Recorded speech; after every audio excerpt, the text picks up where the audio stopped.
दोस्तों, योग गुरु बाबा रामदेव और पतंजलि को 24 घंटे के दौरान 3 अलग अलग अदालतों से अलग अलग झटके लगे हैं। जी हां, Bombay high court, Delhi high court और देश की सर्वोच्च अदालत सुप्रीम कोर्ट से केंद्र सरकार के प्यारे लाल बाबा और केंद्र को सुप्रीम झटका लगा है। नमस्कार दोस्तों, मैं हिमांशी कश्यप आपके साथ। आप देख रहे हैं जनता की आवाज। आगे बढ़ने से पहले इस वीडियो को लाइक करें, शेयर करें और अगर पहली बार जनता की आवाज न्यूज चैनल को देख रहे हैं तो चैनल को सब्सक्राइब भी करें और घंटी जरूर बजाएं, चैनल की भी और सरकार की भी। आज की नेशनल मीडिया के मुकाबले में जनता का साथ दीजिए और उसकी ताकत बनिए, जनता की आवाज बनिए और हो सके तो इसके लिए चैनल को ज्वाइन भी करें। बॉम्बे हाई कोर्ट ने पतंजलि पर 4 करोड़ रुपए का जुर्माना लगाया है। वहीं दिल्ली हाई कोर्ट ने कोरोनिल को कोरोना की दवा बताने का दावा वापस लेने का आदेश दिया है और सुप्रीम कोर्ट ने भ्रामक विज्ञापनों के खिलाफ लोगों द्वारा की जा रही शिकायतों पर कार्रवाई नहीं किए जाने पर केंद्र सरकार को आड़े हाथ लिया है। इन तीनों मामलों को एक एक करके समझते हैं। बॉम्बे हाई कोर्ट ने 2023 के एक अंतरिम आदेश की अवहेलना करने पर पतंजलि आयुर्वेद लिमिटेड पर 4 करोड़ रुपए का जुर्माना लगाया है। हाई कोर्ट की सिंगल बेंच ने कहा कि पतंजलि ने अदालत के आदेश का जानबूझकर उल्लंघन किया है। हाई कोर्ट के इस फैसले पतंजलि की बाजार में listed company Patanjali foods limited के शेयर पर कोई खास असर नहीं दिखा। मंगलम ऑर्गेनिक्स लिमिटेड की ओर से दायर ट्रेडमार्क उल्लंघन संबंधी याचिका का निपटारा करते हुए कोर्ट ने पतंजलि पर यह कार्रवाई की है। हाई कोर्ट ने पतंजलि को 2 सप्ताह में 4 करोड़ रुपए जमा करने का निर्देश दिया है। इससे पहले भी इस महीने की शुरुआत में अदालत ने कंपनी को 50 लाख रुपए जमा करने का निर्देश दिया था।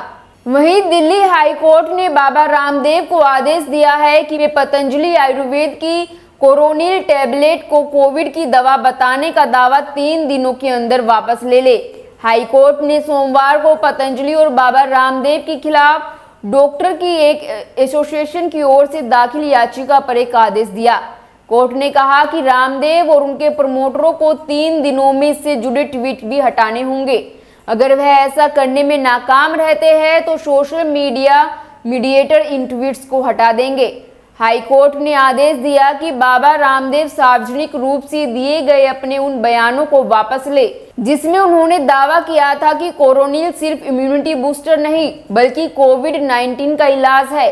हाई कोर्ट ने कहा कि वे सारे बयान सोशल मीडिया से हटाए जाए जिसमें बाबा रामदेव ने दावा किया था कि एलोपैथी कोविड-19 में लाखों लोगों की मौत के लिए जिम्मेदार थी और पतंजलि का कोरोनिल कोरोना वायरस का इलाज है।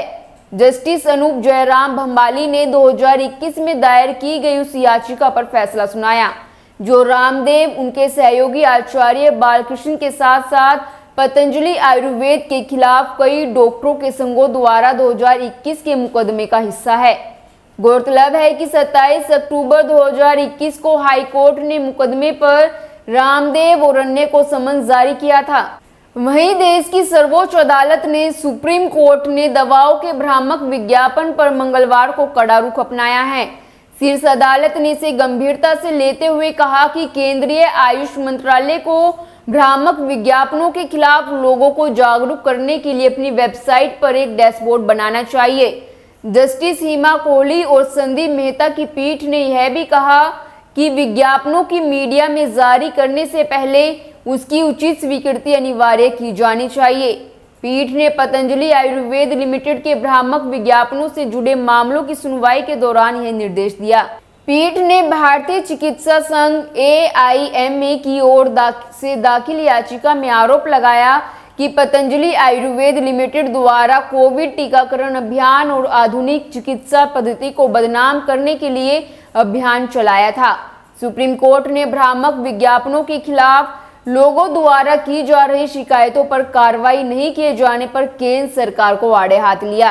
पीठ ने कहा कि प्राप्त शिकायतों पर की गई कार्रवाई के बारे में उचित आंकड़ों की कमी उपभोक्ताओं को असहाय और अंधेरे में छोड़ देती है। पहले उपभोक्ताओं की 2500 से अधिक शिकायतें थी जो अब घटकर सिर्फ 130 रह गई है। जस्टिस कोहली ने कहा कि तथ्यों को देखने से इसकी प्रमुख वजह इस तरह की शिकायतों से निपटने के लिए समुचित शिकायत निवारण तंत्र को प्रचार प्रसार नहीं किया जाना मालूम होता है। यह आंकड़े औषधि एवं प्रसाधन सामग्री अधिनियम के तहत अभियोजन के मुद्दे सुलझाने में भी मदद कर सकता है।